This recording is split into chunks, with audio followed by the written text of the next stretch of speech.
Elif'in mutfağına hoş geldiniz. Tam kıvamında çok lezzetli cezerye tarifini paylaşmak istiyorum. 1 kilo havucu yıkayıp kabuklarını soyalım ve tencerenin içerisine gelişigüzel şekilde doğrayalım. Üzerine 2,5 su bardağı su ekleyelim ve tencerenin kapağını kapatarak havuçlar yumuşayana kadar yaklaşık 15 dakika kadar ara ara karıştırarak haşlanmaya bırakalım. Yumuşayan havuçları ocaktan alalım. Havucu haşladığımız sudan yaklaşık yarım su bardağı kadarını bir kenara ayıralım ve soğumaya bırakalım. Havuçları da süzgece alıp ılınmaya bırakalım.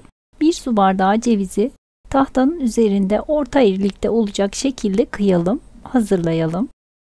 Ve nişastalı karışımı da önceden hazırlayalım. Kaseye 1,5 yemek kaşığı kadar nişasta ve yarım su bardağından biraz az olacak şekilde havucu haşladığımız sudan ayırmıştım. Soğuk olarak nişastanın üzerine ekleyelim. İsterseniz havuç suyu yerine normal suda kullanabilirsiniz. İyice karıştıralım ve tüm malzemeleri hazırladıktan sonra haşlanmış havucu incecik olacak şekilde rondodan geçirelim.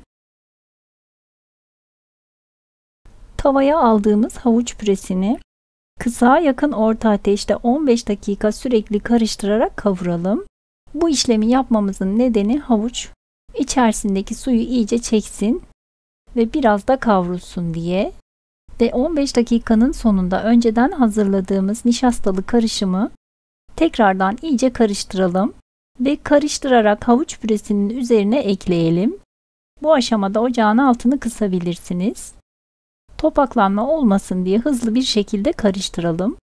Nişasta karıştıktan sonra üzerine 1 su bardağı şeker ekleyip tekrardan iyice karıştıralım. Daha sonra kısa yakın orta ateşte yaklaşık 20-25 dakika kadar sürekli karıştırarak pişirelim.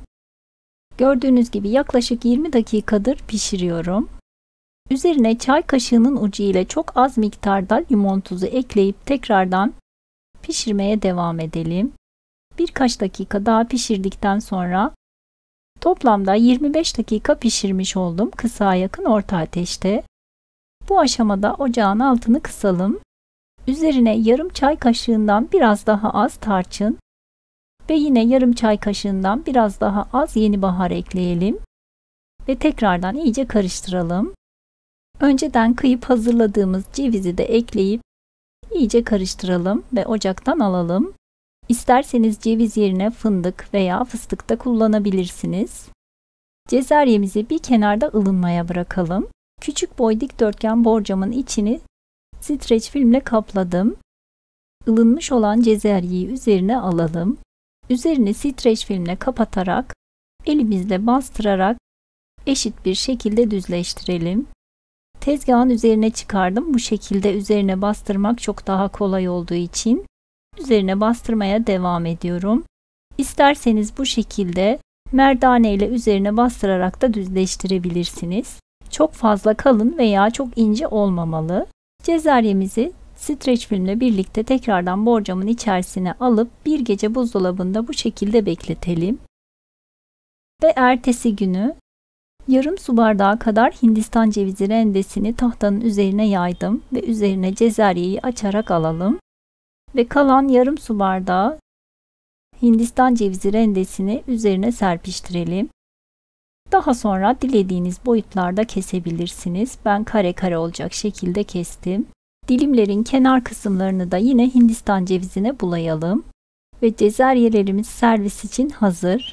Üzeri kapalı olarak birkaç gün kadar buzdolabında muhafaza edebilirsiniz. Bekledikçe lezzeti çok daha güzelleşecektir. Beğeni ve yorumlarınızı bekliyorum.